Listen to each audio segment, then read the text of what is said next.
At 10, Green Arrow. Oliver Queen. The young heir to a billion-dollar corporate empire at Queen Industries led a reckless and extravagant lifestyle that deeply disappointed his father. In an attempt to teach him responsibility, Oliver was assigned clerical duties on an oil rig in the Pacific, but he was unfazed because he ended up turning the rig into a party hotspot. However, one fateful night, people hijacked a helicopter that was intended for a rock star and then took control of the rig. Ignoring his friend's caution, Oliver confronted these people, armed with only a bow and arrow, a skill that he had learned from his father. They were holding on to a detonator for a cache of explosives, some of which were strapped to Oliver's girlfriend Lena. With a single shot, Oliver knocked the detonator from that leader's hand, but it still triggered an explosion, resulting in the death of his girlfriend. Tommy, Oliver's friend, sacrificed himself to shield Oliver from the blast, suffering severe burns in the process, but it ended up causing Oliver to be shipwrecked on a deserted island. Started a year-long journey of survival, relying solely on his bow and arrow. So it's not exactly like the TV show version. I want to see Green Arrow in the DCEU. In at 9, Robin. Robin is a prominent character in Batman's crime-fighting endeavors. I mean, it's literally Batman and Robin. This is his sidekick, his partner in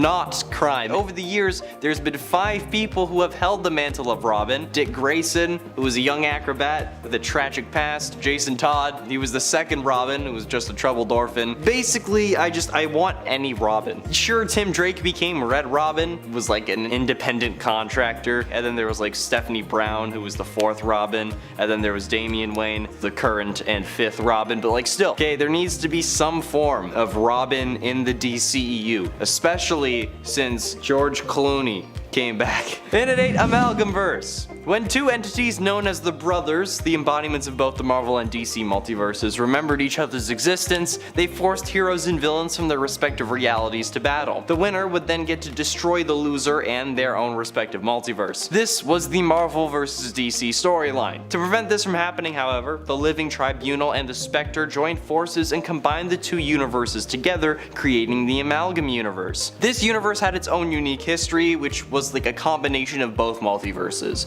So, with this new universe, there are plenty of combined heroes with incredible abilities. From Superman and Captain America to Iron Lantern and Superboy and Spider-Man, like Dr. Fate, Doctor Strange, and Professor X all put into one. There's tons of insane characters in this universe that I would absolutely love to see. Like, Lobo and Howard the Duck is a hilarious one. Like, I need it in live action and I need it bad. Along with Ghost Rider and Flash combined, okay? And not to mention Red Skull and Lex Luthor. I'd love to see some of these guys in the new DCEU, especially because that would be such a huge event. Please do it. That would be so dope. I feel like that's what they should be building to next. And at 7, Green Lantern. Hal Jordan, a former military test pilot, wields the power of a Green Lantern as Earth's protector in Sector 2814. He plays a vital role as one of the founding members of the Justice League, which you know who they are, okay? We all want Green Lantern, but we're all too scared to have Green Lantern because of Ryan Reynolds. But it's okay. We could have a Green Lantern. It would be fine as long as it's played by David Ramsey. I want Green Lantern to be in the Arrowverse, but it's not gonna happen, so give it to me in the DCEU with John Diggle. And at 6, Batgirl. Barbara Gordon is a remarkable figure in Gotham. Known as both Batgirl and Oracle, she's the daughter of James Gordon, and she became a member of the Bat family. Batgirl is just freaking dope, and her costume is also sick. It's better than Batman's original costume. Have you seen that one? While attending Burnside College, she briefly dates Charles Dante. However, a tragic event occurs where Joker shoots and paralyzes her. So she can't be Batgirl anymore, so she takes on a new moniker of the Oracle. Barbara's resilience and transformation from Batgirl to Oracle showcases just her insane spirit and just the fact that she can continue to fight even after being paralyzed. Put her in the damn movies, okay? This is why the DCEU is failing. Do the good stuff. Halfway through, and at number 5, Connor Hawke. The only reason this is on the list is because I want to be in a DC movie. Connor Hawke is the son of Oliver Queen and Sandra Hawke and takes over the Green Arrow mantle after his father's death. When introduced in Green Arrow Arrow Volume 2 number 0 in 1994, he appeared to just be a huge fan of the Green Arrow, but it was later revealed that, unbeknownst to Oliver, I was in fact his son. Sorry, Connor was in fact his son. I don't know, it feels fitting that it's my name. It kind of worked out that way. And while he may have the same skills as his father, although less evolved, Connor does end up gaining a couple powers over his father too. One of them being a healing factor, granted to him due to a genetic mutation from Dr. Savannah. This giving him also a higher resistance to pain, which I feel like I have, but for emotional pain. This also allows him to stay in his prime with ease, much like in a Logan aspect, and thanks to Connor's Zen training, he was able to develop a form of clairvoyance, which I also possess. So I mean, it's prime time to put Connor Hawke in the DCEU and have Connor Monroe play him. Just saying. Hit me up, Zack Snyder. In it for Matter Eater Lad.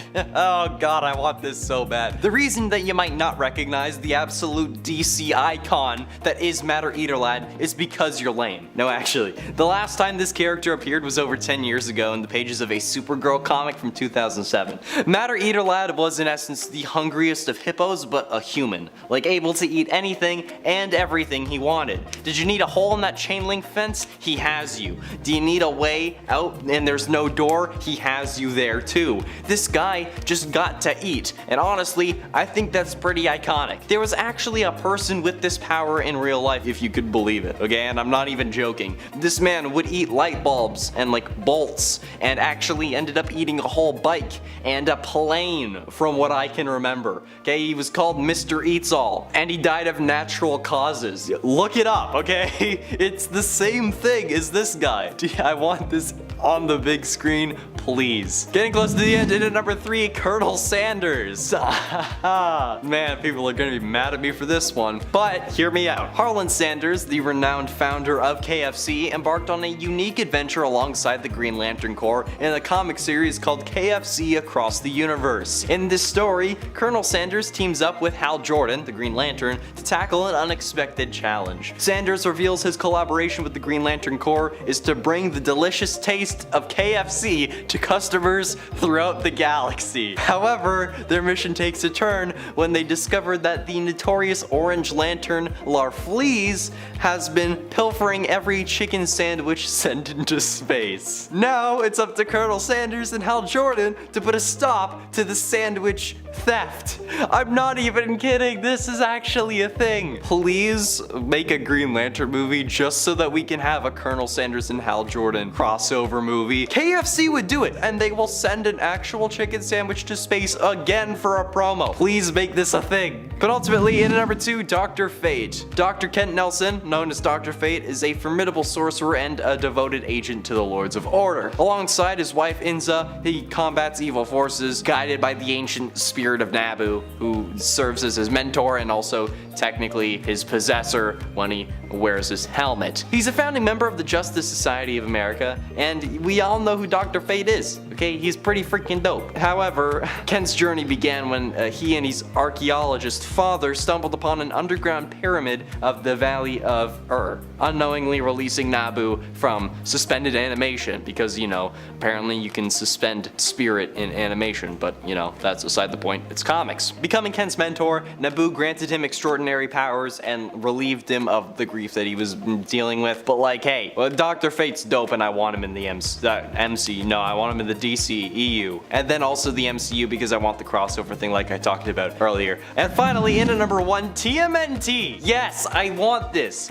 The Teenage Mutant Ninja Turtles are a group of humanoid turtles skilled in ninjutsu and Japanese martial arts. If you didn't know who they were, how did you not know that? They were published originally as a comic by Mirage Comics, but in recent years they've had crossovers with Batman and appeared as playable characters in Injustice 2. In that game, players can access all 4 turtles, with each turtle equipped with their signature weapon. Not only that, but hear me out, Stephen Amell, okay, he played Casey Jones in TMNT 2 Out of the Shadows, so there we go, there's the link. It's just another universe of the DCEU. Instead of Oliver Queen, he's Casey Jones. There, easy link, make this happen, you're welcome. You can have that one for free. At number 10, we have Felix Faust. Although he's more of a classic character that might come off a bit campy, I think he still deserves a spot on the list. One of the reasons for that is that Faust would be a perfect candidate for the DCEU to explore the world of magic that exists in the comics,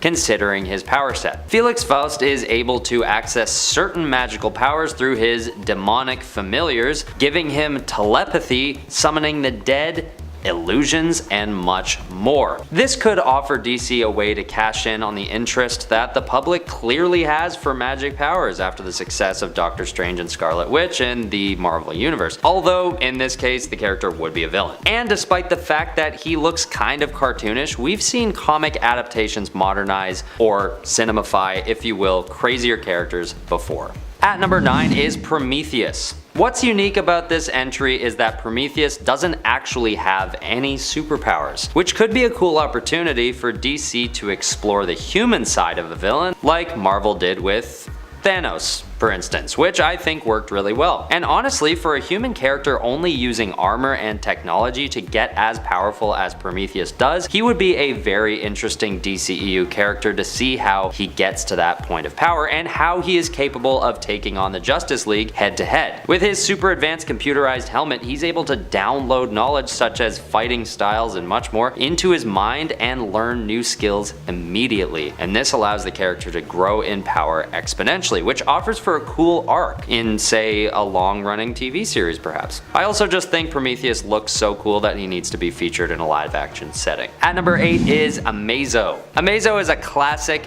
Justice League villain, and he still holds up, other than his name. His name is a bit corny, but he was introduced back in 1960, so what else would we expect? Credited as the very first android in the world, Amazo was created by Professor Ivo, sort of like a more humanoid version of Ultron, except he's created by a villain with the intention of making him evil. He's also got a very impressive power where he can absorb the powers and skills of others in his immediate vicinity, which gives this villain a lot of potential as a serious threat in the DCEU. Maybe he'd be more of a mini-boss type villain, but I think it would make a lot of sense that he would appear in the DCEU just based on his history with the JLA and his crazy power set. At number 7 is Despero. Another classic villain, Despero first appears in 1960's Justice League of America, the self-titled comic book series. So even though Starro is known as the first villain that the JLA ever faced, Despero is the first villain in the official Justice League storyline. So now, I'm not gonna claim that Despero has the most original design. He could risk coming off as a pretty generic looking alien bad guy, but his powers are pretty impressive, with flight, telepathy, and mind control in his arsenal. He'd be like the evil, telepathic Red Hulk of the DCEU, which might actually be a cool villain for the League to be faced with in an upcoming project. At number 6 is Vandal Savage. This guy is known as an immortal caveman who has lived 50,000 years to the present day, and having taken part in many significant events in Earth's history. And honestly, I just love this backstory. I think Vandal Savage could be used to ground the DCEU in a way that it's been trying to do for a while now. With the Man of Steel, Justice League, and Suicide Squad franchises not quite hitting like the studios hoped they would, it might be time they bring in a character that has everything to do with Earth and the history of humankind. Perhaps they could weave in new villainous motivations based on his experience witnessing the evils of humanity throughout history, or maybe, I don't know, how the Earth has fallen victim to climate change at the hands of humans during his extended lifetime. I mean, he's been in support of some of the worst tyrants in the history of the world, so his connection with the human plight of evil could really bring a grounding presence to a DCEU project in a way we maybe haven't seen before. At number 5 is Grail. Daughter of Darkseid and Amazonian Marina the Black, Grail is a much more modern DC villain, and she could add a really interesting angle to the DCEU. Partly because she actually opposes her father, Darkseid, on many fronts, which adds for some cool internal conflict within the villain ranks. But mostly because she could be woven into Wonder Woman's history due to their common Amazonian heritage. I think adding a villain who is linked to such a major character as Wonder Woman was a great great idea in the comics, and if Grail makes it into the DCEU, we can not only learn more about the family history and therefore the humanity of Darkseid, but also about Wonder Woman's family history as well. At number 4 is Brainiac. This guy needed to go higher on the list just simply because he's one of the more recognizable and iconic of the DC villains. And I know what you're thinking, Brainiac is more of a Superman villain than a Justice League villain, but considering he has faced off against the Justice League as well, I think that qualifies him to some degree. And it's Brainiac. He's got to appear in the DCEU at some point. Even Zack Snyder has admitted that he seriously considered the villain for an appearance in his Justice League film. I could personally see Brainiac playing more like an Emperor Palpatine or a Baron Harkonnen from Dune, working behind the scenes with another villain taking the forefront at first, and then during a sequel coming out and showing his true power. But that's just me. At number 3 is the Crime Syndicate of America. So is it just me, or would an evil version of the Justice League make for a pretty cool and unique antagonistic presence in a live-action DC project? As much as the evil doppelganger trope might be an old one, it still hasn't been tested out on the big screen in any major way yet, at least in the last 20 years. And when Marvel brought Civil War to the movies, it worked better than anyone might have expected. And that makes me think that heroes facing off against each other in the DCEU would really resonate with people right now. And with the Crime Syndicate coming from Earth 3, it could also open the door to more interdimensional conflicts. At number 2, we have the Injustice League. As much as it might not make for the most focused movie, having a whole team of the most iconic DC villains would just be epic.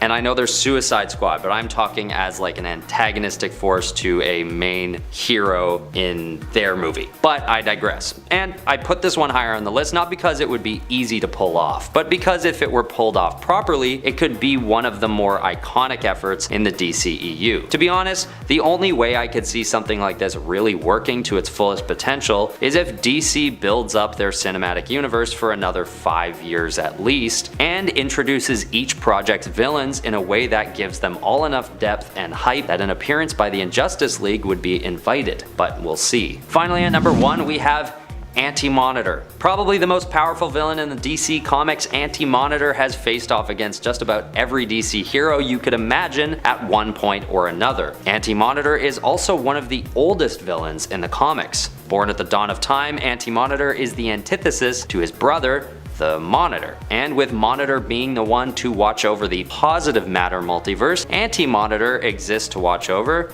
you guessed it, the antimatter multiverse. The only other character I can equate Anti-Monitor to would be Galactus, mainly due to his sheer size and invulnerability, but also due to the fact that neither character has been given the screen time they deserve given their influence throughout the comics. At number 10, we have the Joker. Now, I know he's already been portrayed in the DCEU, but I wanted to put him on the list because I don't think his portrayal should end with how he was depicted in Suicide Squad. Nor should it continue that way. In my opinion, I think there's a good chance for the DCEU to redeem this character with another iteration of the character. Now, even if you disagree with me on that front, I still think that this character has gotten so much attention in visual media over the last 20 years that it might be time for other villains to get the same treatment. But if we're going to include Matt Reeves' recent Batman movie in this list, which I'm going to do for simplicity's sake, it appears as though, spoiler alert, a Joker character is being hinted at for a sequel anyway. Now, don't get me wrong, I'm very excited to see what they come up with, which is why the Joker still makes this list. But I also couldn't help but feel like this was a missed opportunity to bring an underrepresented villain into the DCEU. Like another one on this list, perhaps. Man-Bat. This villain has to be one of the creepiest and most traditionally horror-based bad guys in the Batman universe. This bat-human hybrid creature first appeared in Detective Comics number 400 in 1970, making him a pretty classic villain that we don't often see reimagined in Batman stories. He's kind of like Batman's Curtis Connors, if you will, being a monstrosity that was accidentally derived from unstable lab work. He even comes in and out of sentience in later storylines, showing a sympathetic side at times since, after all, there is a scientist somewhere in there. I think it would be really cool to see how a director would go about incorporating villains so visually striking into the DCEU. It would be a great challenge for visual effects artists, and I'd personally love to see his close-ups using practical makeup instead of CGI. It feels like the DCEU has a chance to bring back the campiness of early 2000s practical effects in a tasteful way, don't you think? I think. Alright, at number 8, we've got Poison Ivy. This villain needs to be introduced into the DCEU, and there's some chatter online that this is basically inevitable. Not only is the villain just a hugely prominent player across the Batman universe, but her appearance could also have a pretty interesting social commentary on the state of the world. Poison Ivy is an eco-terrorist, for those of you who don't know, using her hybridized plant DNA to keep Batman and other heroes at bay. And if she were portrayed in a modern DC movie, I think it would be really cool to see how the climate change discussion could be woven into the narrative. I'd honestly be interested to see her as the central figure of a whole movie's conflict personally, because her influence is also enormous, having the ability to use her pheromones to control the likes of Superman himself. It's a good opportunity for the writers of a new Batman universe movie or episode to work in a timely and powerful conflict for Bruce Wayne to overcome. At number 7, it's Solomon Grundy. This zombie villain isn't exclusively a Batman villain, having first been a bad guy to the Green Lantern and also to Superman. Solomon first appeared in a 1987 issue of History of the DC Universe and based on one of those super depressing old 19th century nursery rhymes. His origins have differed over the years, but the general consensus is that when he was alive, he was a criminal type named Cyrus Gold, who was murdered in a swamp and his body left there to reanimate years later. I think he'd be a great addition to a future Batman film because with his association to Green Lantern and Superman, he can be used as a through line to tie a bunch of superhero storylines together as the DCEU expands. Not only that, but zombies also tend to sell pretty well in film and TV. Maybe this is a good way to bring DC zombies to the big screen. I'd love to see that personally. At number 6, Clayface. This villain would be very cool to see in a modern Batman movie or TV show due to both his backstory and just the way he looks. Clayface's backstory deals in the world of film, so it's no question that this character would have a ton of potential for a spot in the DCEU. I mean, Basil's descent into insanity comes from being replaced in a remake of a film he'd originally starred in. So maybe this adds a cool meta element to the DCEU. Fans seem to love how far Marvel went with their meta commentary, so maybe DC could do the same. Or more simply, this could just allow the director to delve into whatever the Hollywood of Gotham would be. And maybe that could open a door to commentary on real-life Hollywood, bringing us even closer to Gotham's realities as a city. Aside from all this, Clayface might just offer another cool opportunity for visual effects artists to go to town on his face folds. I'm a sucker for practical effects, what can I say? At number 5, there's Ra's al Ghul. This guy is such a huge Batman villain in the comics, I'm surprised he hasn't appeared in the movies yet. Ra's is hundreds of years old and uses any means necessary to change the outcome of the future to suit his wishes. He thinks he's doing good for the world by using extreme deadly force against any evildoers, which is a really complex motivation that kind of makes him border on anti-hero. And that's one of the reasons why he'd be a good addition to the DCEU. With a lot of this list consisting of somewhat fantastical villains, Ra's comes off as more of a human character. And with his complex motivations, it makes him a writer's dream when it comes to adding drama to the script. It also might open a door for DC to explore the history of the DC universe by delving into the hundreds of years of Ra's past. The Lazarus Pit is also a great motif that could create some pretty cool conflict among good and evil characters in the DCEU. My casting choice would be Daniel Day-Lewis, by the way, since you didn't ask. That is if they can convince him to come out of retirement, of course. At number 4, there's Hush. This is one of my favorite villains in the Batman universe, and I think he'd make a great addition to the DCEU. Hush is a childhood friend of Bruce Wayne, also growing up very wealthy. But the difference was that Hush, aka Thomas Elliot, hated his parents to the point where he tried to kill them. Hush goes on to become an enraged villain wrapped in surgical bandages wielding 2 pistols who hates Batman. Now, he doesn't seem to me to be enough of a powerful character to drive a whole movie, but I imagine he could fill in a supporting role very well if given the chance. In Matt Reeves' Batman, there appears to be an Easter egg that might hint to Hush as a potential villain in sequels to come, as the Riddler is revealing to Batman that, spoiler alert, his own father was responsible for an innocent man's death. The word hush appears on the screen for a moment. And who is that innocent person? A reporter with the last name Elliot, just like Hush. Bit of a stretch? I don't know, I think that was intentional. So maybe my wish will come true in some form, even if you still don't consider Matt Reeves' Batman part of the DCEU. At number 3, we've got Scarecrow. Although he appeared in the Dark Knight trilogy played by a favorite of mine, Cillian Murphy, these movies aren't really considered part of the DCEU. This means that this villain is a free agent for future DCEU projects, where he would hopefully be depicted in a bit more of a grand fashion.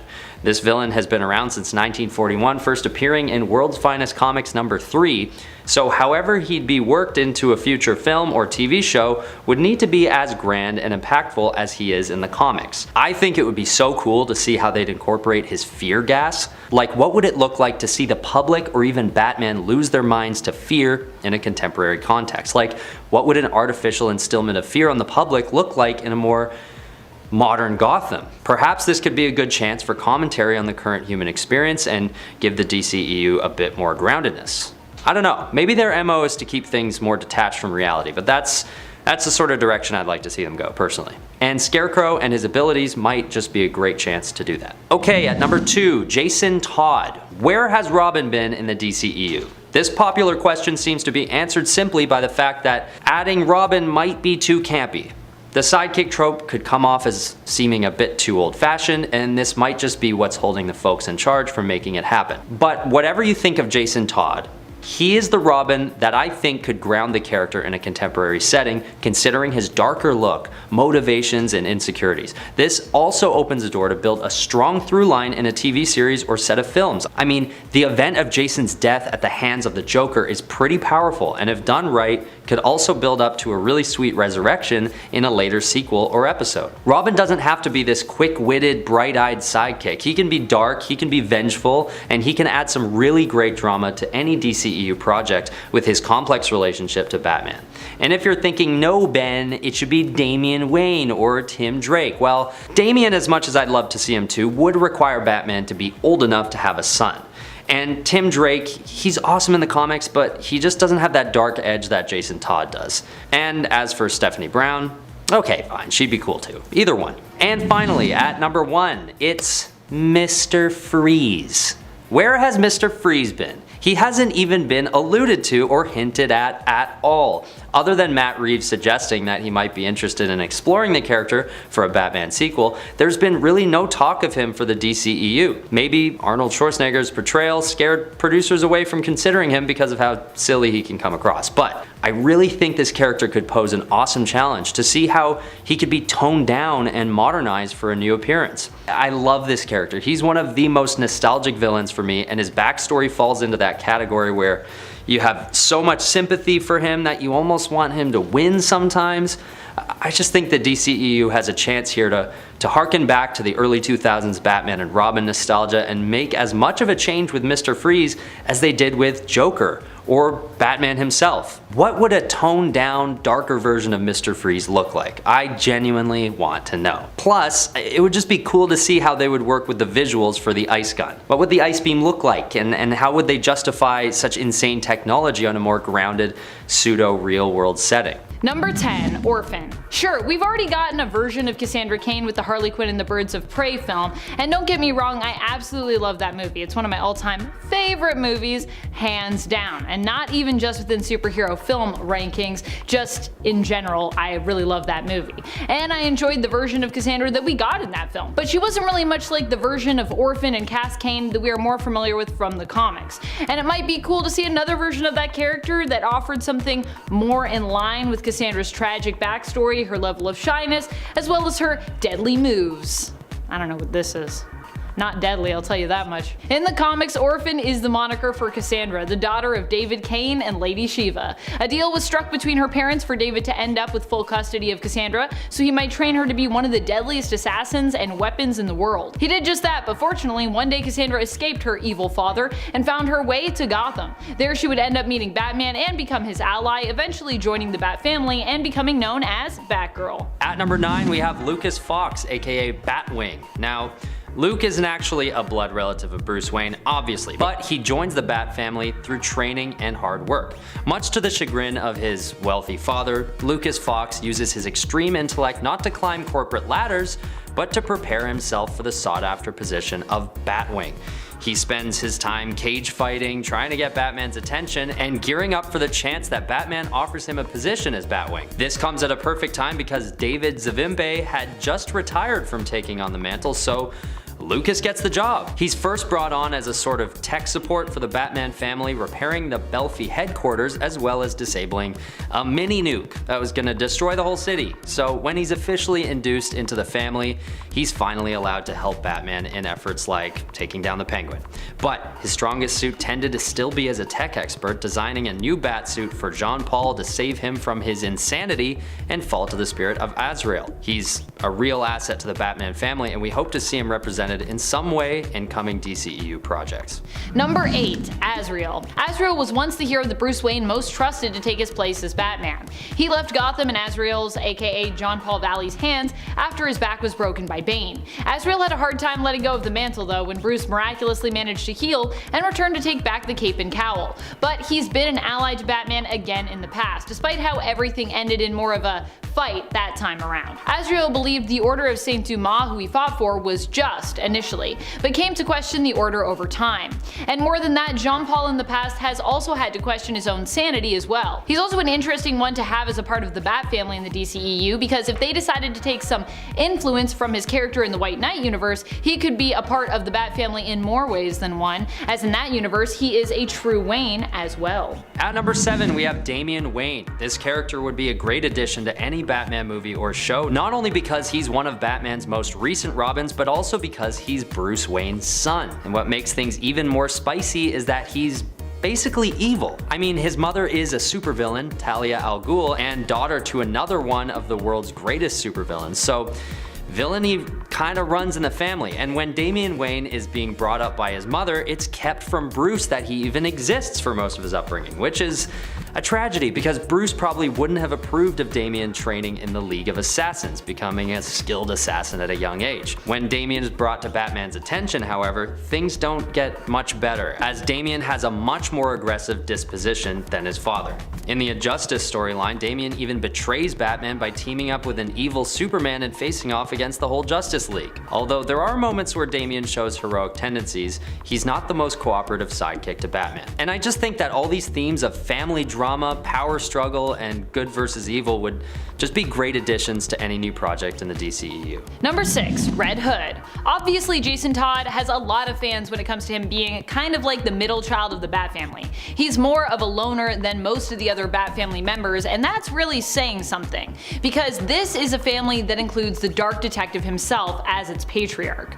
Bruce himself isn't always known for being the most team-oriented or most cuddly of characters. Jason Todd himself has been through a lot and is a complex character. He's been a sidekick, a hero, a villain, an anti-hero, and he's been through a lot along the way. There are many fans out there who would love to see him join the DCEU and take to the big screen because of this, and I think the character is continually building popularity in shows like Titans just proves how well he can transcend to live-action mediums. One of the oldest characters on this list, Clayface, or Basil Karlo, makes his first appearance in the original Detective Comics series in 1940. This villain is basically a jealous actor who becomes enraged when he isn't offered the lead role in a remake of a film he had formerly starred in. So he adopts the persona of the deformed Clayface, the character in one of his earlier horror films, as you do.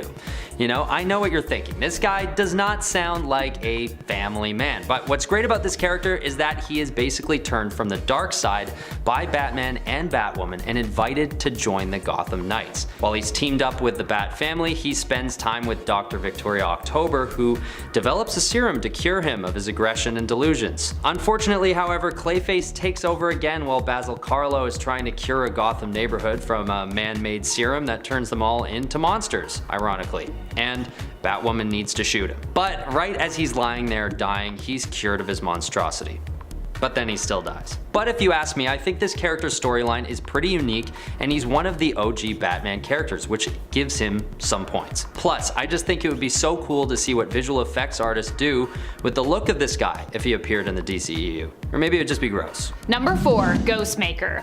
Ghostmaker was actually a character that I was ready to dislike when he first appeared in the comics, and yet the more I got to know him, the more I really fell for this character. Ghostmaker is known as Koa Khan. He was a figure from Batman's past, a friend he had made while training out in the world when he was younger.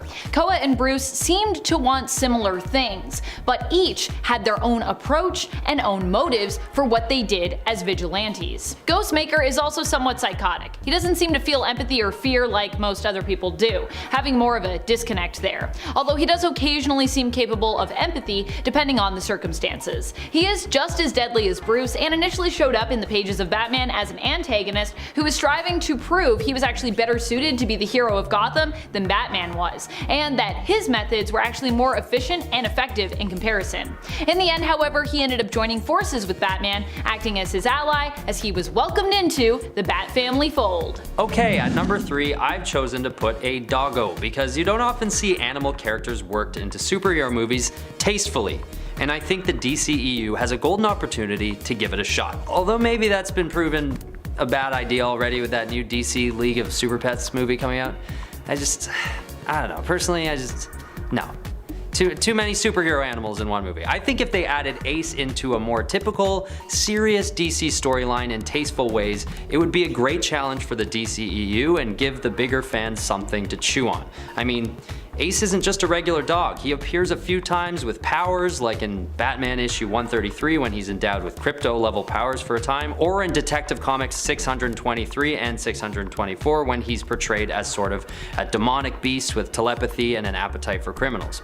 Or if they wanted, they could just keep him cute and innocent, like in Ambush Bug number 3 or Animal Man number 25. However he's portrayed, I think the DCEU or even the MCU haven't yet perfected the incorporation of animal characters, often coming off as corny or campy. But if it was done right, Ace the Bat Hound might be a great addition to a DCEU project, helping to ground the humanity of the characters or even enhance the world of the story as a superpowered pupper.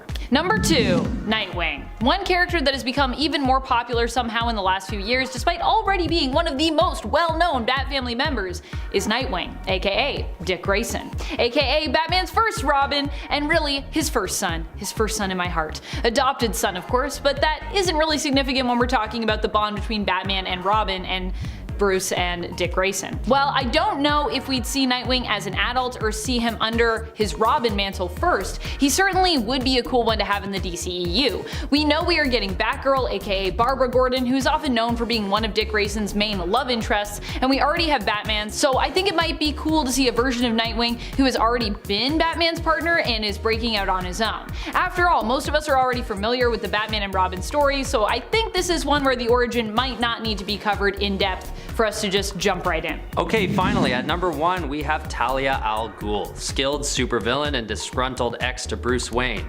Talia is a very complex character in the Batman family, having brought up Bruce's son, Damian, without him knowing for the most part, as I mentioned before. But the way that she ended up pregnant with Batman's son is even more sinister, having seduced Bruce Wayne into thinking he was in love, when really it was kind of just a ploy to merge the Wayne and the Al Ghul families. She just wanted an heir to put into the League of Assassins. That's like if somebody married you just to have a kid with you, dumped you, then put the kid into terrorist camp without you knowing, for like 8 summers in a row. It's just not good. I will say though that she is credited with taking down the Red Hood gang, but somehow that doesn't seem to redeem her training the League of Assassins or trying to take out Batman Incorporated and capitalism as a whole with the Leviathan organization. Talia al Ghul really poses a threat to Batman by taking advantage of his human emotions, sort of like Catwoman, except at least Catwoman seems to have a soft spot deep down. This just doesn't seem to be the case with Talia, who I think would add a lot to the DCEU. Kicking off the list at number 10, Metallo. Making his first appearance in Superman Volume 2, Metallo, aka John Corbin, is a cyborg powered by kryptonite. Sounds scary already. He's one of the oldest and of course most dangerous villains to Superman, and plot-wise, I think he would make a lot of sense in a modern DCEU. Robots are doing backflips and parkour now as they deliver mail, so I'm sure it wouldn't take long for somebody to duct tape some kryptonite to it and so begin the most intense round of tag anybody has seen. John Corbin used to be a con man until a car crash fatally injured him. Good news is he was found by Professor Emmett Vale. Bad news is that Professor thinks that Superman was the beginning of an alien invasion, so he transformed John's brain into that of a cyborg powered by uranium. Nice. Hip replacement? Nope, you're a robot now. Enjoy. His first task upon waking up was of course to go after Superman, but it gets wild because once Metallo was given a more human look to go along with the kryptonite heart, he took out Professor Vale, his own creator. He didn't see a use for Vale after his upgrade, which that's pretty terrifying. I'm here for this plan. Just wrap some kryptonite around a pigeon and send him. That would also probably work too. Number 9. Bridgewater. His name is entirely different, but Bridgewater is the best translation we have. He first appeared in Superman Confidential issue 1. He was observing as Kal-El was launched towards Earth from that dying Krypton. He was a little too close to the action because after being caught in that explosion, Bridgewater was fused to a giant boulder made of kryptonite. So when he too arrived to Earth later, crash landed in Tibet, monks worshipped this physical form as a holy object. Of course, they're like the world's biggest gemstone, let's do it. But eventually, crime lord Anthony Gallo came along and wanted to control it. But Bridgewater used his powers to mentally control Gallo. How the tables have turned. He eventually met Superman in Metropolis, and that's when he offered Kal-El a chance to see his true heritage for the first time in his adult life. He explained his birth and what happened to Krypton to make it fall, but in turn, Superman now had to throw on a lead suit and fly Bridgewater's containment ore into the sun, finally freeing him from that prison. I can see Bridgewater being a villain for the most part of a DCEU film, and then in usual superhero fashion at the end, turns out he's just an alien in need. He was just misunderstood, just a classic misunderstood alien like E.T. And before we continue with this list, you want to go ahead and give us a thumbs up, that would be lovely. You nerds are the best. Now let's get right back to this video, nice and quick.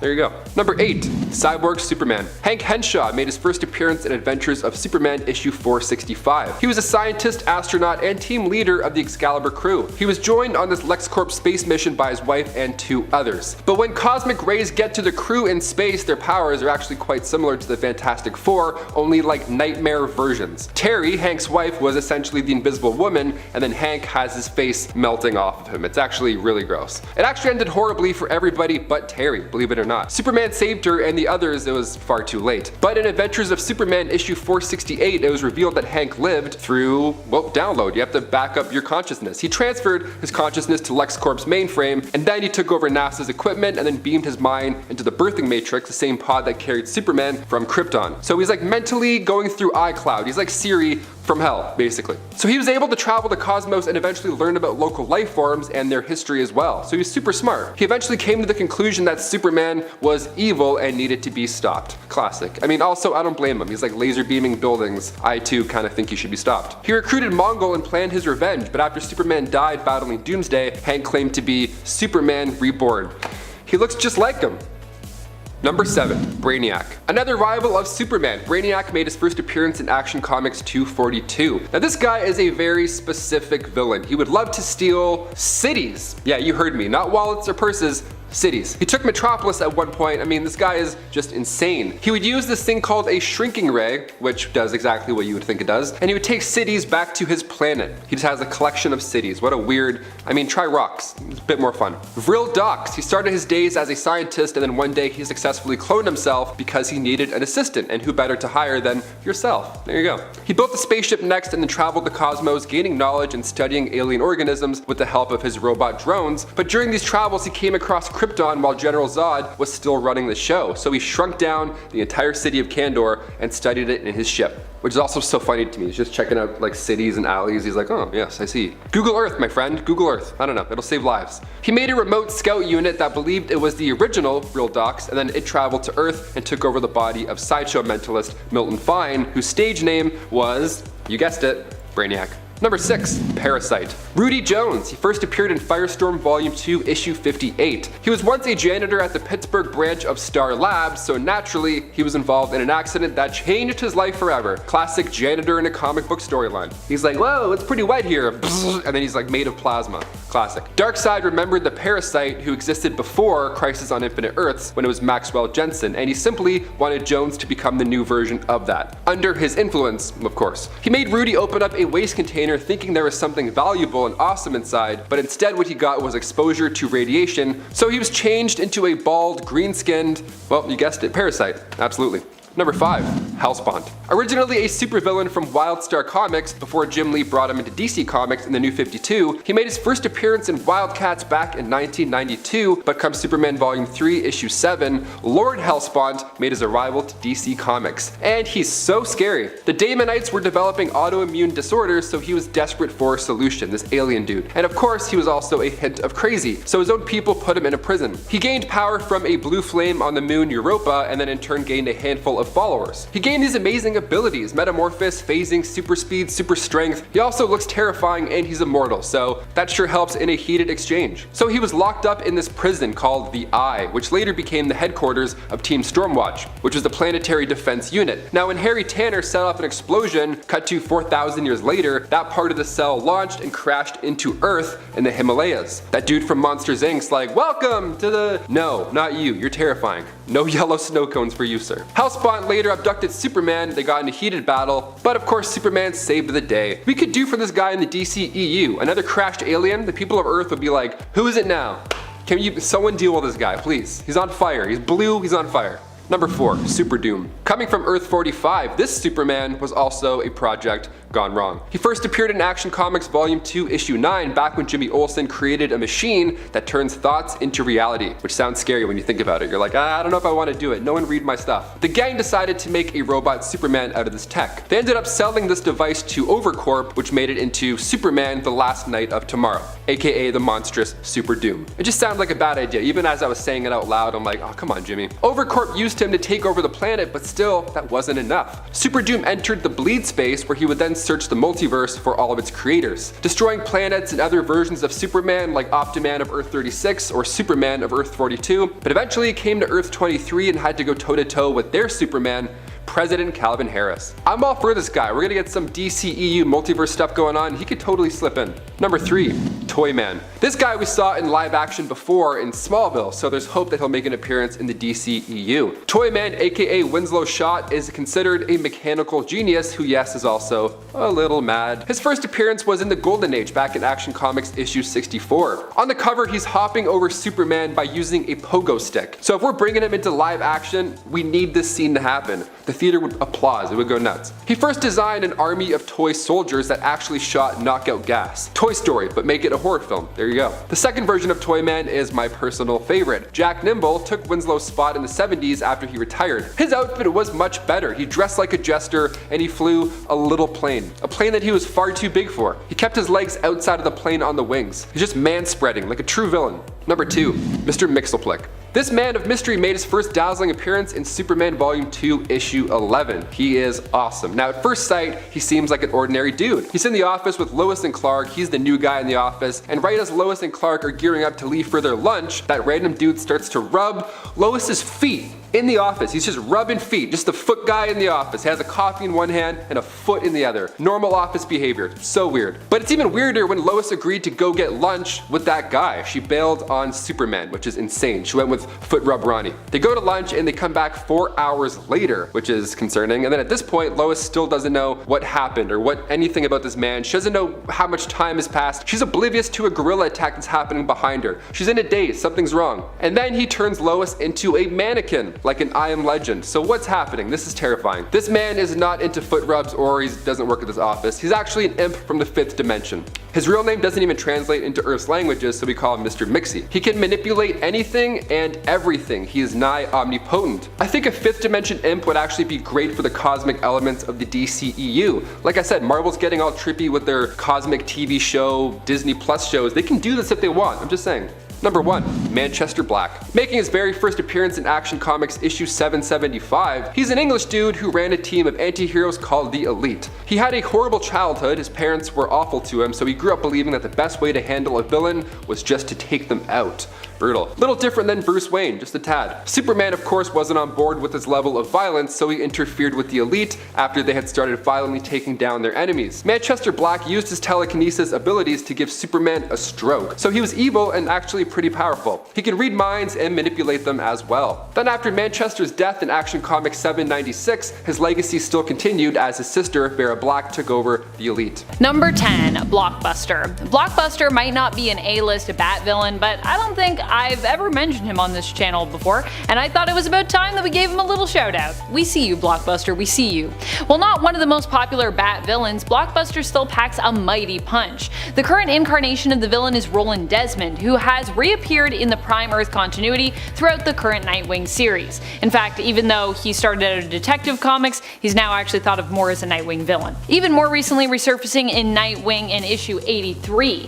Blockbuster has also had many incarnations throughout the years since the character's first appearance as Mark Desmond back in 1965 in Detective Comics issue 345. Some versions have been tougher and more powerful than others, but all of them have possessed some level of super strength, durability, and stamina, usually granted to them by the Blockbuster serum, and often at the cost of some intelligence. However, the current Blockbuster does not suffer the same weakness, instead simply suffering physical pain if remaining in his transformed super buff state for too long. And a 9 Condiment King. Okay, before you yell at me, hear me out a little bit, okay? Condiment King may just seem like a random dude who uses ketchup and mustard as a weapon, but you have to admit that would not fit in the DCEU. The DCEU has a much darker tone than the Batman animated series Condiment King was created for, and if he was in the DCEU they would have to make him incredibly deadly for it to work properly. This guy would basically just use allergies as a weapon, and I don't mean like the oh you got the sniffles and your eyes are kind of itching kind of allergies. I mean like throat closes up and eyes pop out of your head kind of allergies. They would have to turn Condiment King into such a horrific killer that he would actually end up being overpowered and probably cause a lot of controversy. Even if it was just like condiments combined with acid instead of normal condiments, that would be absolutely nuts. You thought that they handled Doomsday bad? Wait until you see people's faces melting because they got hit with Dijon honey mustard and freaking acid. Number 8. Mr. Freeze. Mr. Freeze is Victor Freeze, a vastly underrated Batman villain in my opinion, but admittedly a hard villain to bring to the big screen, though maybe not as hard to bring to the big screen as Condiment King. And that's not just because of his overall look and character design, but because of how capable he can be and how powerful he is. Mr. Freeze is one of the few Batman villains who actually possesses powers and isn't just a deranged criminal. Of course, he is still a deranged criminal. Mr. Freeze in current continuity is also a deranged scientist, who from an early age seemed to have a fixation with the cold and cryogenics. This fixation likely existed because of key tragic moments that had happened when he was younger, also taking place in and around the cold, such as his father abandoning him and his mother's fatal injury and later death at his own hands. Freeze would become so obsessed he would convince himself that he was married to the subject of the first case of cryogenic stasis, despite the fact that she was technically like a lot older than him, Nora Fields. But a change to the timeline would make it so that this was actually true and that he and Nora had in fact been together before she was frozen, so she became his real wife, meaning their relationship was no longer considered one of Victor's delusions in main continuity. Mr. Freeze is not only powerful with his ice gun and unique physiology, which allows him to freeze anything he touches and create ice structures, but he is complex and unique in appearance, meaning we likely won't see him in the DCEU anytime soon. Not that I'm saying the villains aren't complex. That wasn't like a sick burn to the DCEU or anything, just to be clear. And it's 7 Scarecrow. The Scarecrow has made an appearance in the Dark Knight movies, however those aren't in the DCEU, at least yet. Until this point, the closest we've gotten is the Fear Gas from the Arrowverse crossover event of Elseworlds. However, that gas made some insane hallucinations that ended up with the Flash, who at the time was Oliver Queen's, speed to be useless, which would be incredibly overpowered when it comes to the rest of the DCEU. When Oliver and Barry were fighting, Barry was landing hits on Oliver despite not having his super speed, and Oliver wasn't knocking Barry away with super speed punches. This being used on a greater scale, like we would see Scarecrow do in an actual movie, would absolutely destroy the world, especially with heroes like Superman and Martian Manhunter. And we know that this is how the Scarecrow's gas would operate in the DCEU, because thanks to the Crisis on Infinite Earths crossover, we got confirmation that Ezra Miller's Flash and Grant Gustin's Flash exist in the same multiverse. Or perhaps the cinematic universe exists within the antimatter universe. It would explain the darker themes. Either way, we know that's how the gas would work, and that would be a little too much to handle in one movie. Number 6. Bane. Bane is known for being one of Batman's all-around strongest villains, but let's not forget that Bane also brings smarts to the table. Okay, so maybe not if we're counting the Harley Quinn animated series version of Bane, but comic book Bane at least is known for also possessing a brilliant mind. A lot of people forget that about him. He was the mastermind, in fact, behind the death of Alfred, which was also part of his scheme to break the Batman in a much more all-around way. Granted, he also took out Alfred because his demands were not being met. He'd basically ordered Batman not to make a rescue attempt, but then Damian Wayne did make a rescue attempt because he didn't listen to the warning that was given to them, and so Alfred died by Bane's hands after Damian's attempt failed. Bane, being such a massive man of muscle, also makes it hard to bring him to life. He's not only a hard villain to write, but he's also a difficult one to cast and depict as well, because he just looks like literally a brick house. Halfway through in at number 5, Arkham Knight. Not only is this character loved by some of the people who played the Batman Arkham series of games, the Arkham Knight is a highly skilled military technician who possesses expert knowledge of Batman's tactics and fighting style, which can be attributed to the fact that he was personally trained by the Vigilante, being revealed as Jason Todd, a moment that we all remember, for better or worse. He is a master of hand-to-hand combat, martial arts, and marksmanship. The high-tech military-like battle suit that he wears further enhances his physical strength, speed, and durability. When Batman was ambushed by the Dark Knight, he was able to knock the Dark Knight off his feet with one punch. This absolute mastery of Batman's tactics would make him a hella good villain, however the amount of power he has would probably be too much for the DCEU.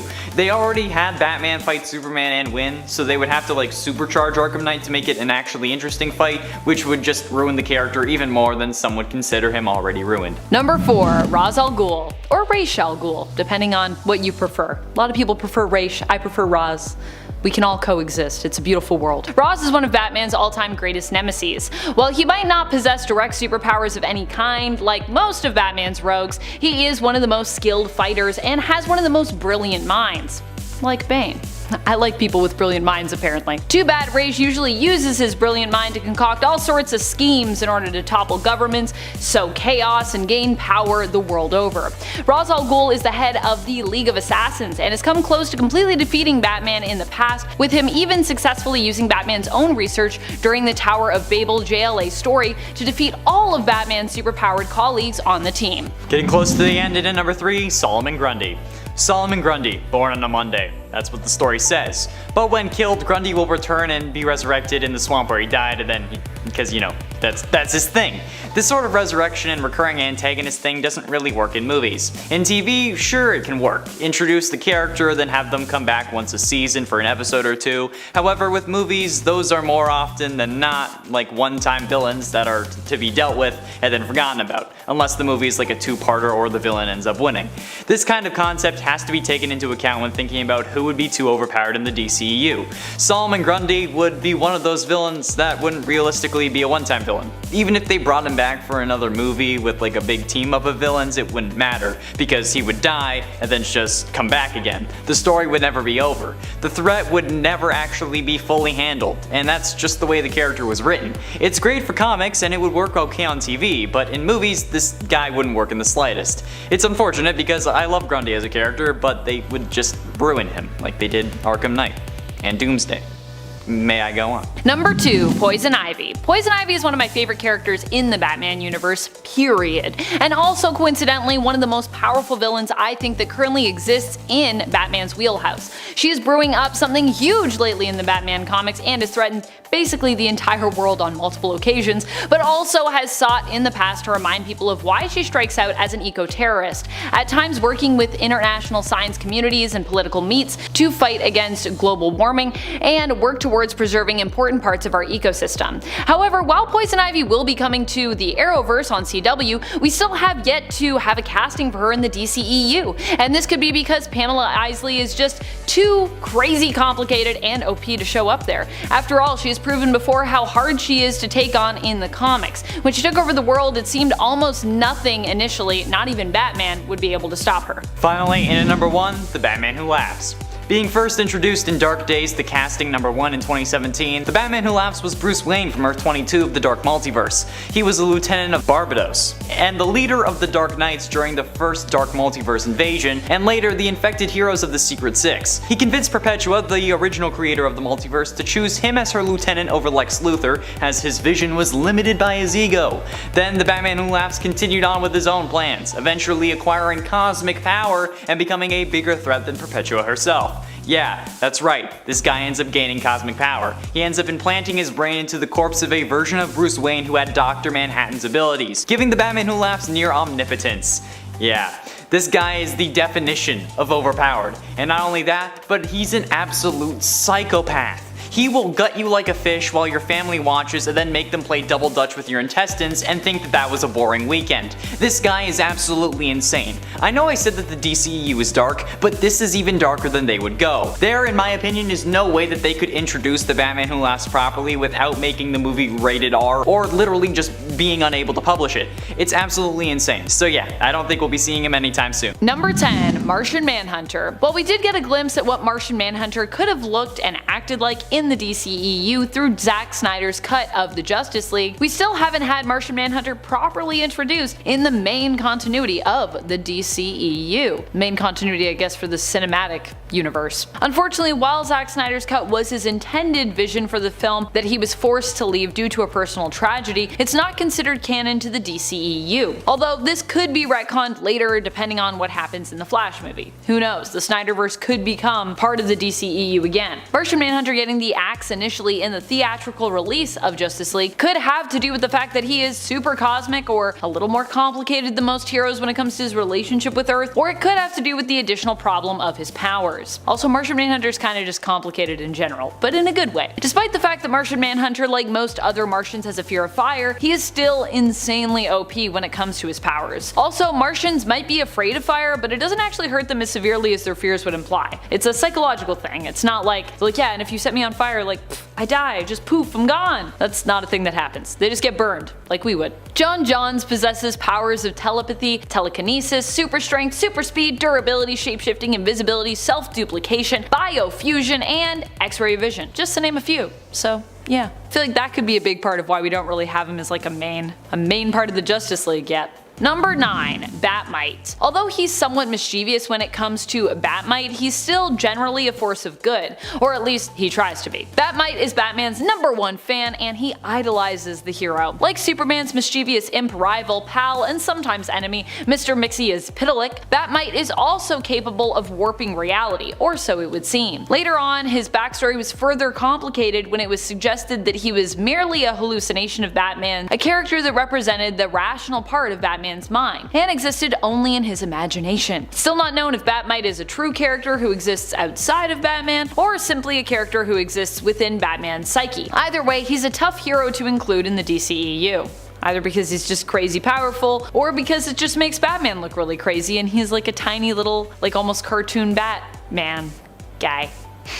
And friends, before we move on to our next spot, if you are loving this list and you want more lists like this list where we talk about the DCEU, be sure to let us know by giving this video a thumbs up. Number 8, Swamp Thing. Swamp Thing may have gotten his own show very briefly as part of the short-lived DC Universe streaming service, which has since been merged with HBO Max and basically no longer exists, but that doesn't mean the hero will be coming to the DCEU anytime soon. Which is a shame too, as that series had amazing reviews, proving just how awesome the depiction of Swamp Thing can be on screen. Swamp Thing was once Alec Holland, a botanist who, after his lab was attacked, was set aflame while doused with his newly invented biorestorative formula. Alec and his wife Linda had created the formula together. When he ran into the swamp, he merged with it, becoming a new sort of life form, a living swamp thing, if you will, which had also merged with Alec's mind. Swamp Thing is an elemental created in part by the Green during its time of need. The Swamp Thing can connect with and control plant life, has super strength, is immortal, can resurrect, and can change size. There's a lot Swamp Thing can do. If I had a Swamp Thing ad where Swamp Thing was like helping you with plants, that's what it would be. Number 7. Zatanna. Zatanna Zatara is one of the greatest magic users that we have in the DC universe. She might be known for performing magic with phrases spoken backwards, but she's actually so accomplished that she actually doesn't even need to speak to cast all of her spells. Bit of a misnomer, although it is a thing we know her for. She can manipulate time, fly, or give the gift of flight to others, travel to other dimensions, heal, and much more. She has knowledge additionally of various different types of magic, including black magic and necromancy. I know we're supposed to be getting a film for Zatanna in the DCEU, like that's a thing that's going to happen, and that it will reportedly have its screenplay written by Emerald Fennell, the director of Promising Young Woman, but we still don't have the film yet, and there have been talks of Zatanna's DCEU film for a while now, so you know, we'll see what happens. I'm just saying, let's not put the cart before the horse, you know what I mean? Despite how powerful she is though, I would definitely love to see Zatanna in action on the big screen, so I do hope the movie does happen. Not saying I don't want it to, I'm just saying, where is Zatanna? Why isn't she there yet? Is it because she's too powerful? Probably. Number 6. Green Lantern. Green Lantern is one of those characters that I'm still amazed we have not yet had in the DCEU. The Lanterns were teased in Zack Snyder's The Justice League, nicknamed the Snyder Cut, but we still have yet to really have them properly introduced in the DCEU or even included. It actually feels a bit strange to me that we have Shazam, but we have no Hal Jordan or Jon Stewart or Kyle Rayner or Guy Gardner. Like, what? This could be because Green Lantern is such a cosmic hero and so powerful that DC might be afraid any film they put the hero in simply would not work. Also, that's a lot of effects if you're going to space, and they have history with, you know, that hero on the big screen. He was initially played by Ryan Reynolds in a non-DCEU related Green Lantern film way back in 2011. Feels like forever ago now, when the MCU was just getting off the ground, and a few years prior to the start of the DCEU itself, with 2013's Man of Steel. Also, oh my goodness, if you go back and watch that movie, like you can see how hard Ryan Reynolds is like trying to be Hal Jordan, and I'm just like, you know what? He actually wasn't a bad Hal Jordan. I don't know if that's a controversial opinion. Number 5. Damage. Damage is an anti-hero who is considered one of the strongest in the DC universe. The only catch is he can only transform into the unstoppable monster-like force, where he has powers such as super strength, durability, invulnerability, magic resistance, and a healing factor for 1 hour a day. However, during that 1 hour, he's pretty much indestructible and unstoppable. He even proved to be too much to handle for Wonder Woman, and later gave Superman and the Justice League a run for their money. However, he ultimately did end up being defeated by Deadman in the end, who showed up and possessed him for the remainder of his rampage hour, defeating him. Still, Damage is a pretty crazy powerful anti-hero that we likely won't see in the DCEU anytime soon. Likely due in part to how destructive he is, I'm sure. Number 4. Orion. Orion is one of the strongest of the new gods and is also Darkseid and Tigra's son. But despite the fact that he is the son of Darkseid, it doesn't mean that he's inherently one of the biggest bads around. In fact, Orion is actually a hero, the exact opposite of his dad. But not the opposite when it comes to the power that he wields. He is also considered a new god, which means that he's insanely strong, durable, and pretty much inexhaustible in a fight. He is immortal and can easily take hits from Superman without really showing much sign of injury. Orion is also a gifted fighter and leader, and at one point even was able to lead an army in defeating the entire Green Lantern Corps, himself fending off Hal Jordan with one mighty punch. He's like, punch, I'm gonna choke you a bit, and then fight is done. Goodbye. Leaving.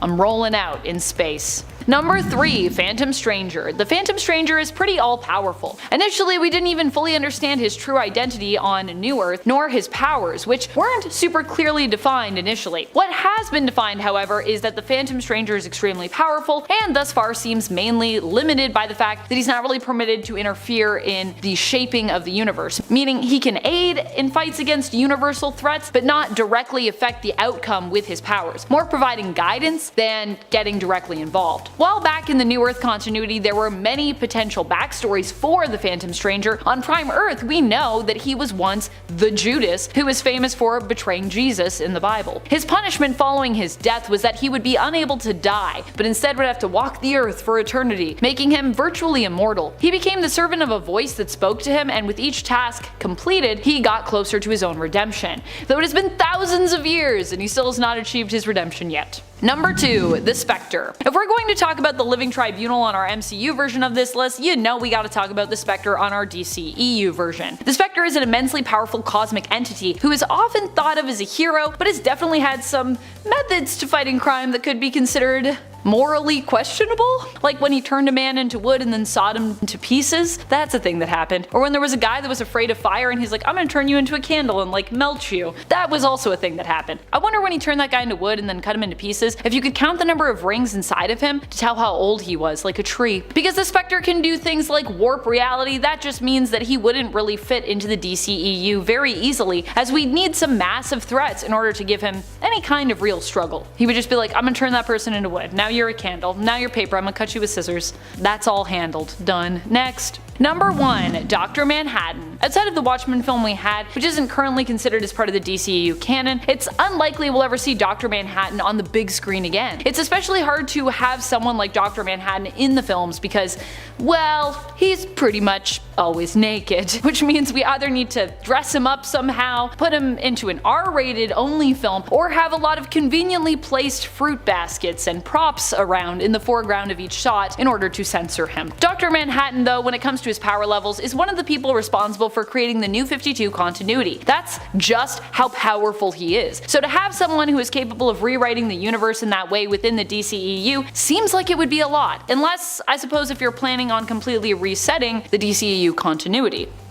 Kicking off the list at number 10. Silver Banshee. First appearing in Action Comics 595, and in usual comic book fashion, she's immediately catcalled by some gross dudes. She literally looks like a demon, and the guy in the middle is like, tall broads, I love them. She proceeds to choke the life out of him because she has this fancy ability where one touch is all it takes to kill you.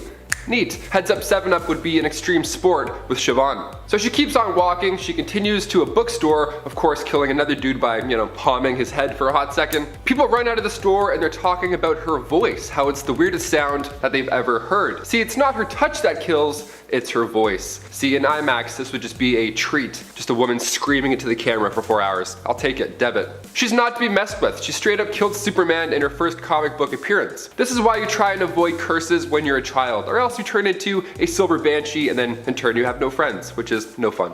Number 9.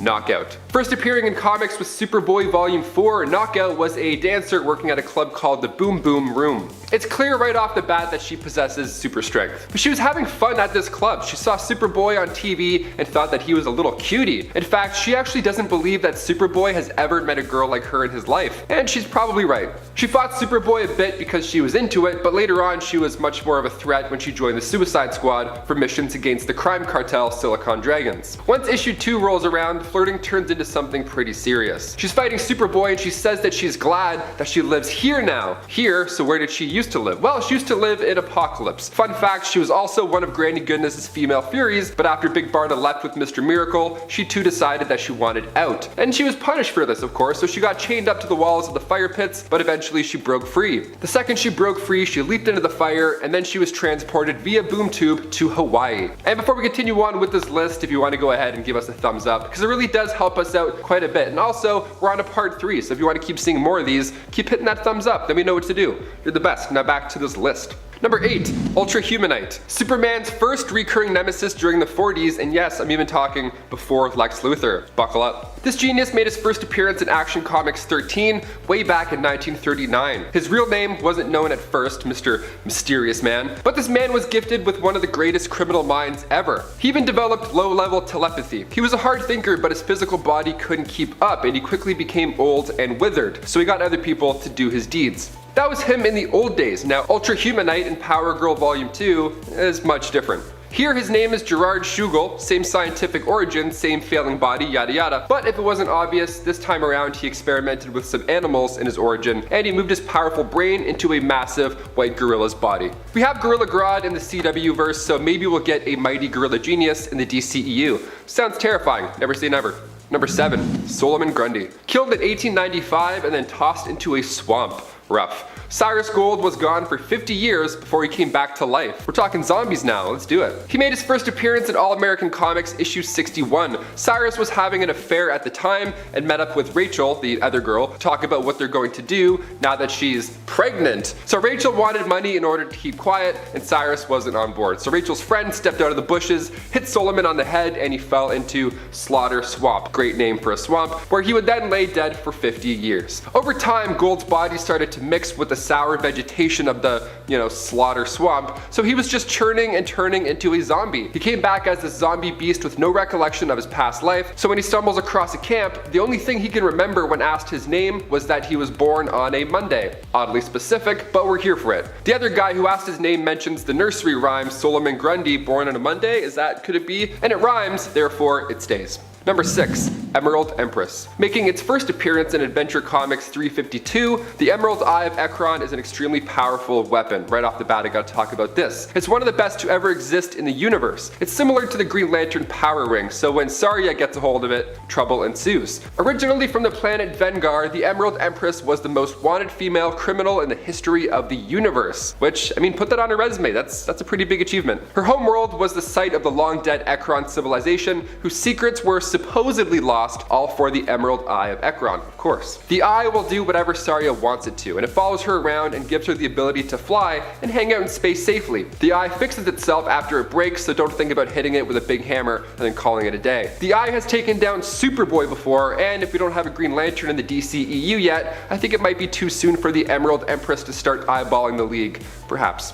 Number 5. Poison Ivy. Bridget Regan has recently been cast as Poison Ivy and Batwoman on the CW, so perhaps she could join the DCEU soon as well. Fingers crossed on that one. When it comes to powerful villains, Pamela Isley packs a mean green punch. She made her first appearance in the pages of Batman back in issue 181. Now she began her days as an only child to a wealthy family, hot start already, but by the time she reached college, she was studying botany. She eventually fell in love with one of her professors, Mark Legrand, and one day she went so far to steal some special herbs from a museum in order to help him with an experiment. But of course, Mark was the worst guy in existence and used that herb to poison Pamela. She of course became immune to all diseases and toxins after this. Those were her original origins. Now her post-crisis origins were even darker. Can you imagine? That professor this time around was Jason Woodrow, later known as the Floronic Man, made Pamela a test subject for experiments. So straight up torture in her origins. This made her even darker once she did get her abilities, and this time around she hated men as well. So she would seduce them with her powers and make them do the crimes. She once made her boyfriend grow fungi in his lungs while he was driving, and I couldn't think of a worse way to go. Fungi? I'm gonna throw up. Number 4. Killer Frost. Crystal Frost, the OG version, made her first appearance back in Firestorm issue 3. She was a student at Hudson University who fell in love with one of her professors, only he was married, so he wasn't really interested. Crystal, after this, was upset. She was rejected, and now she wants to start hating every dude on the planet as well. Later on, she was a scientist working in the Arctic, where she again was reunited with that same professor. Then she accidentally got locked inside a thermofrost chamber, and then in comic book fashion got the ability to project waves of freezing cold air. Cool, Frozone, but with attitude. We love it. Her first goal was to take out that professor, but he was one half of the superhero Firestorm. So she was beat at first, but once she met up with the secret society of supervillains, she was able to go head to head with the Justice League. Louise Lincoln's version of Killer Frost was in Batman Assault on Arkham, and a good amount of those Suicide Squad members are now in the DCEU, so hopefully we see her soon. It could happen. She's next in line. Number 3, Barbatos. Also referred to as the Bat God, heyo, this epic force resides in the dark multiverse. Now we're getting more into the big guys, I guess. So the World Forger was set to watch over the vast universes, and while some of them held up in their own ways, there are some worlds that just were naturally unstable. So what do you do next? You get a giant stick and then poke them and push them out of the universe? No, of course not. You send a dragon to destroy it. That way the energy can then return to said forge. Not a bad gig. Now sometimes you like your job a little bit too much, destroying planets and all, and this was the case for said Bat God. He ended up killing his master, and that was just the kickoff. He then had a real taste for destruction, and then he corrupted the Forge of Worlds. So now with the Bat God not destroying these worlds and sending that energy back sometimes, these worlds would end up becoming part of the Dark Universe. His journey begins with Dark Days, the casting issue 1, and it's mind-bending. Go check it out. Number 2. Cyborg Superman. Hank Henshaw made his first appearance in Adventures of Superman issue 465. He was a scientist, astronaut, team leader of the Excalibur crew. He was joined on this LexCorp space mission by his wife and 2 others. Now they hit some cosmic radiation and in turn their shuttle crashed. 2 of the passengers' bodies turned into cosmic radiation, then the other turned into a gravel spaceship part anomaly, which I gotta say, one gets cosmic powers, the other turns into a bunk bed Ben Grimm. That's not fair at all. Hank's wife Terry was one of the 4 hit with the cosmic radiation, but she seemed fine afterwards for a little bit. That's important. Hank's hair also only turned white, so they were both lucky, all things considered. The crew then went to Metropolis to use the LexCorp facilities and hopefully fix their friend and crewmate's cosmic problem. The team ended up clashing with Superman. They were all decaying rapidly, everybody's scared, so of course they're gonna freak out a little bit. Steven flew into the sun. He felt attracted to its powers and then flew into his own death, like a moth. All that cosmic stuff. He was like, and then he just disappeared. Hank manages to tip Superman off right before he decays, so they were only able to save Terry. Jim didn't want to live as a space shuttle rock cluster anymore, so he walked into a MRI scanner, just ended his own life. Really tragic stuff. Terry was now the only survivor of this cosmic nightmare, but in Adventures of Superman issue 468, it was revealed Hank lived through iCloud. Basically, he transferred his consciousness to LexCorp's mainframe, and then he took over NASA's equipment and beamed his mind into the birthing matrix, the pod that carried Superman from Krypton to Earth. So now he was able to travel the cosmos and just learn about local life forms and their history. He eventually came to the conclusion that Superman was in fact evil and he needed to be stopped. After Superman died battling Doomsday, Hank claimed to be Superman Reborn, and of course people bought it, because look at him. This is why you back your phone up, people, in case you become an astronaut and your best friend turns into a ball of space junk. You don't want that happening. And finally, number 1, Mr. Mxyzptlk. This man of mystery made his first dazzling appearance in Superman Volume 2, Issue 11. At first sight, he seems like an ordinary man with an excellent beard and jawline. He's in the office with Lois and Clark, he's the new guy, and right as Lois and Clark are about to leave and go for their lunch date, this random dude starts to rub Lois's feet. Normal office behavior, sure, and then even weirder, Lois bails on Clark. Now she wants to go to lunch with foot rub Ronnie. So they go to lunch and they come back 4 hours later, and at this point Lois still doesn't know anything about this man somehow. She's oblivious also to a grill attack that's taking place behind her. So she's in a daze, something is afoot. And then he turns Lois into a mannequin. So what's happening right now? Who is this guy? This man is in fact not a hunk, he's actually an imp from the 5th dimension. Close enough. His real name doesn't even translate into Earth's languages, but we collectively pronounce it as Mr. Mxyzptlk. He can manipulate anything and everything. He's nigh omnipotent and he's into feet. I think this guy is way too much for the DCEU in any way.